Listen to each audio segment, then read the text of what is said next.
the Women of Marvel. Yes, it's International Women's Month Day, whatever it is. And so we have to do a random one-shot anthology signaling that we are on board with whatever that is. It's kind of stupid, and that ended up being most of the stories in here. Now, it starts off like they have a bunch of just random people through here, and it's anchored like I guess the lead is a Gail Simone story. And I actually really like the Gail Simone story here. This one, you see that the coloring's done in a way that kind of looks like it's classic. And so what happens is the women of Marvel keep disappearing, and there's this alien dude who's trying to erase all of them. And so they end up in this like pocket dimension with him with these pretty cool looking colors. I actually like the art quite a bit too. What a cool, nice design for the alien. And it's wacky, and they make fun of it. Eventually, all the angry women pile up against him, and it overwhelms him because they're so angry. It's kind of like real life, I guess. This is, I guess, what happened to... No, well, I'll stop with the jokes there before I get myself canceled. But he then goes, okay, do you want me to erase all the men? And this is where it gets kind of wholesome through this. And they go, no, we love all our men. We love Reed and Peter Parker and all that, and it's wonderful. And then it gets into a bunch of just like pointless random stories. So we have a Scarlet Witch story where she kind of hangs out with a little girl here. We have, and it's just like a quickly done with like an art style that's,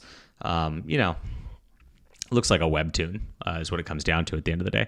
Then we get a Black Widow story, and it looks like it has promise at first because she's breaking into an apartment. It's pretty cool. The art's kind of funky.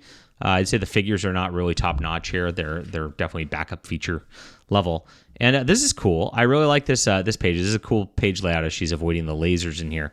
And then it turns out she's breaking into like Bucky's apartment so she could rescue his cat or whatever because he's locked outside. And that's like, oh, I guess this was a silly, stupid story. Didn't quite fit. Very weird for the character to make the Winter Soldier like a cat person. But that's, I don't know. You get a quick Squirrel Girl sort of vignette, and then a talk about retrospective of Monet St. Croix as an essay.